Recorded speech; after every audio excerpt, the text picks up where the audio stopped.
2 hari. Ya, saya perkenalkan, nama saya adalah Umi Najifah.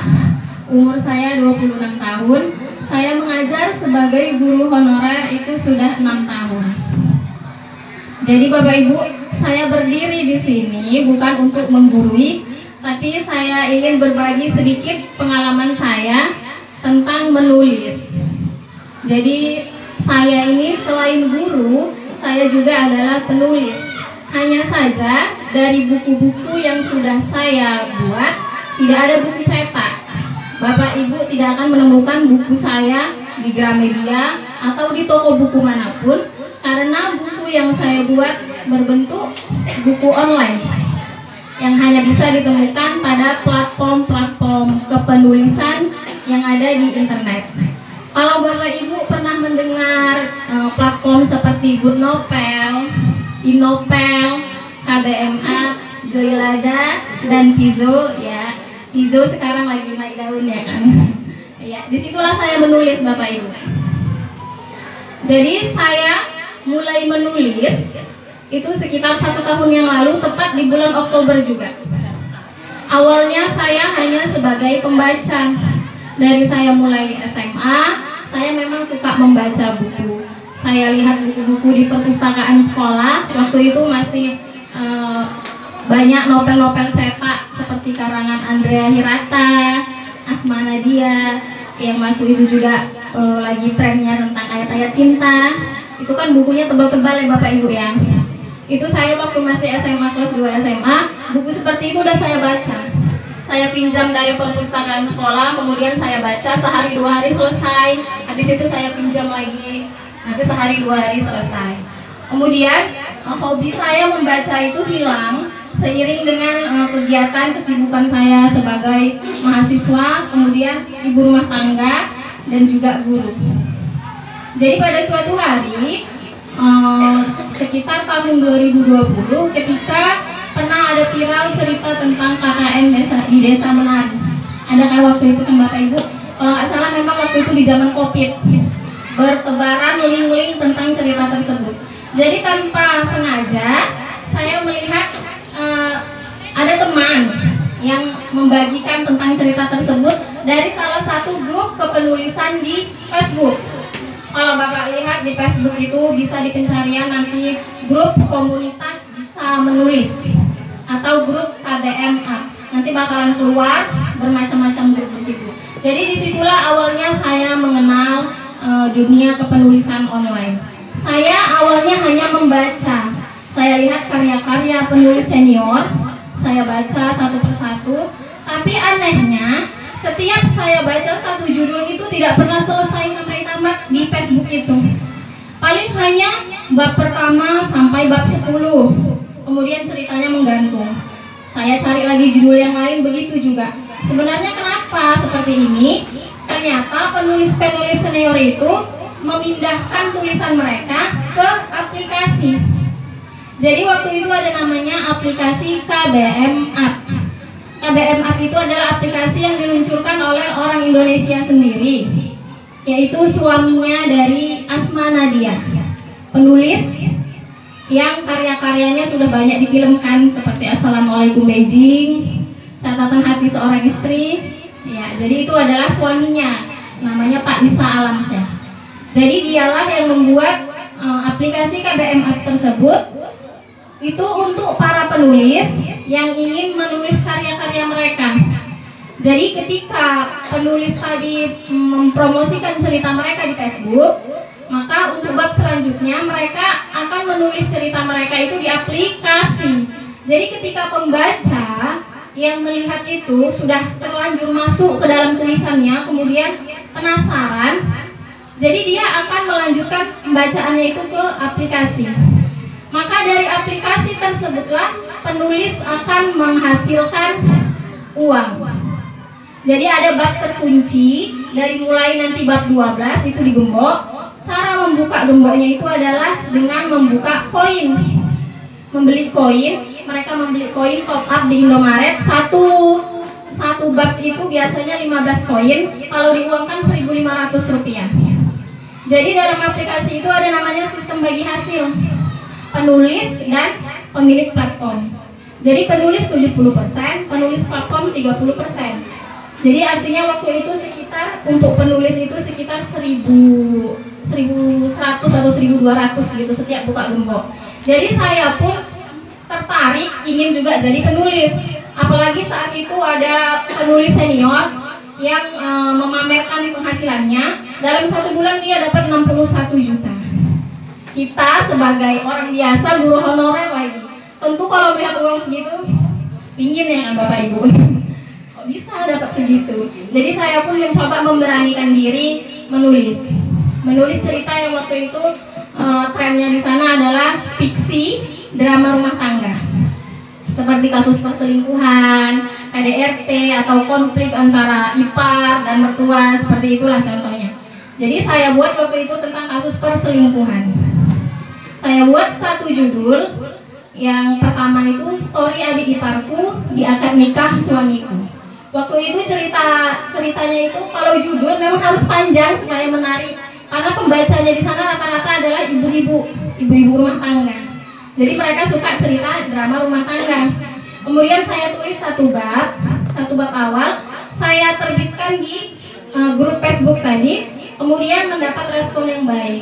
Saya dapat ratusan komentar, kemudian ribuan like, dan komentar itu menyatakan mereka next gitu, penasaran, minta selanjutnya, minta bab 2-nya. Setelah itu saya tulis lagi bab 2-nya, semakin ramai peminatnya, semakin banyak pembacanya.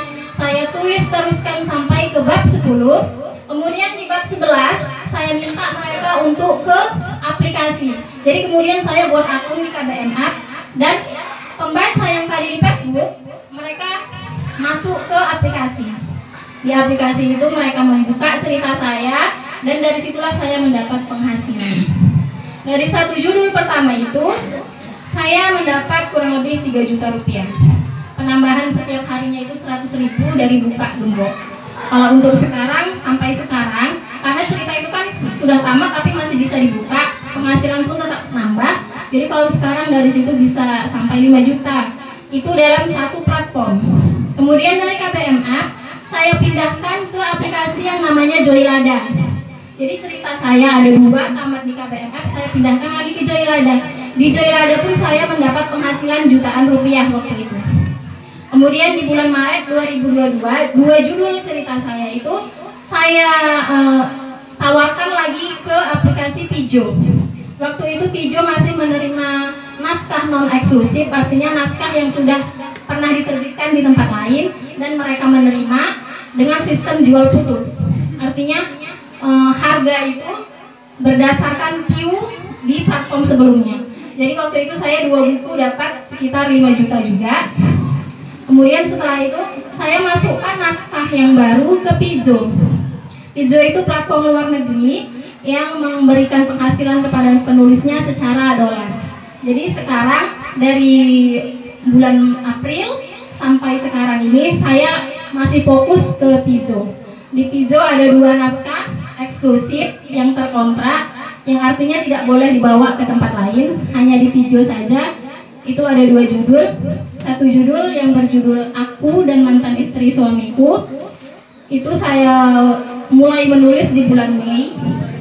Sampai bulan ini sudah sekitar 200 bab. 200 bab dengan jumlah kata sekitar 334.000 kata. Kemudian untuk naskah yang kedua baru saja turun kontrak, dan bulan depan baru saya mulai menulis secara aktif.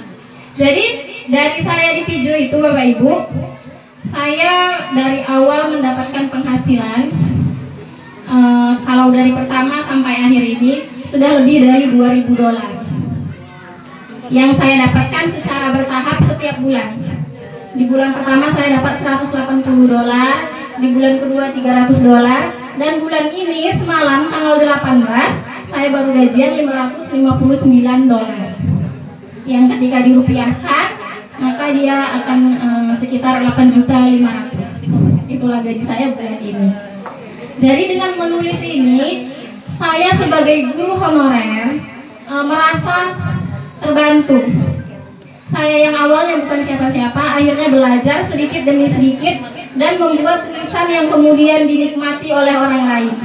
Ada kebanggaan tersendiri bagi saya ketika tulisan saya itu bisa dinikmati orang lain. Mungkin Bapak Ibu juga punya tulisan atau diare atau artikel yang hanya tersimpan di laptop atau di HP gitu. Kalau memang Bapak Ibu punya potensi, bisa dikeluarkan, dimasukkan ke aplikasi, kemudian akan menjadi penghasilan untuk Bapak Ibu.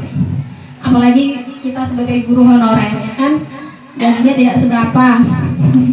Jadi dengan ini saya yang guru honorer alhamdulillah bisa merasakan seperti apa gaji seorang PNS gitu. Tapi bukan berarti saya tidak mau jadi seorang PNS, saya tetap mau. Kalau ada pengangkatan saya tetap mau jadi guru PNS. Saya selain ngajar pagi SD, saya juga ngajar sekolah sore Bu, MDA. Jadi pagi dari jam 1, dari jam 7 sampai jam 12 saya di SD. Kemudian dari jam 2 sampai jam 5 saya mengajar MDA. Di perkebunan sawit juga. Jadi waktu saya menulis itu saya lakukan setiap malam. Kebetulan kontrak saya di Pijo itu setiap hari itu harus menerbitkan 1 bab. Tidak boleh absen dari 4 hari selama 1 bulan. Kalau saya absen 4 hari maka kontrak itu batal dan saya tidak akan mendapatkan bonus lagi. Jadi setiap hari saya harus menulis. Untuk bulan ini semakin lama semakin banyak yang saya terbitkan, maka di bulan keempat ini saya harus menerbitkan 100.000 kata dalam 1 bulan. Tapi karena saya merasa tidak sanggup, saya buat jadi 2 bulan sampai ke bulan depan. Jadi saya harus setiap hari itu minimal 2.000 kata dalam 1 bab. Jadi seperti itu kalau Bapak Ibu mau punya keinginan menulis, tidak harus langsung ke Pijo, karena di Pijo itu kan harus naskah eksklusif dengan banyak persyaratan yang terikat kontrak. Kalau mungkin Bapak Ibu ingin mencoba, bisa ke KBM Up dulu, bisa ke Joylada, karena di sana tidak sistem kontrak. Artinya tidak harus setiap hari Bapak Ibu membuat bab, terserah kapan aja. Hanya saja penghasilannya tidak sebesar seperti di Pijo. Seperti itu. Saya sendiri punya nama pena Arumi Najra. Jadi kalau Bapak Ibu buka Pijo, buka KBM Up, tidak ada nama Umi Najipah di sana, tapi namanya Arumi Najra. Itu nama pena saya. Kenapa seperti itu? Itu adalah gabungan dari nama saya, suami dan anak-anak. Saya gabungkan di situ, berharap dari situlah jalan rezeki bagi keluarga kecil saya, seperti itu. Jadi saya pakai nama itu dan alhamdulillah saya mendapatkan penghasilan yang saya kira tidak pernah saya bayangkan sebelumnya, seperti itu. Jadi Bapak Ibu, kalau misalkan pingin atau ada niat untuk bisa masuk ke dalam dunia penulisan online, mungkin bisa sharing sama saya atau bisa saya bantu sedikit. Kalau Bapak Ibu tidak punya aplikasi, bisa lihat dulu di channel YouTube saya. Ada di YouTube itu namanya Arumi Najra. Di situ ada beberapa bab yang saya masukkan dalam bentuk video. Itu dari cerita pertama saya. Hanya beberapa bab saja. Kalau Bapak Ibu ingin melihatnya, dan bisa cantumkan nomor WA di komentar kalau memang ingin ada kita sharing-sharing sedikit tentang kepenulisan atau tentang sesama profesi kita sebagai guru. Ya, saya rasa seperti itulah yang bisa saya bagikan hari ini kepada Bapak Ibu.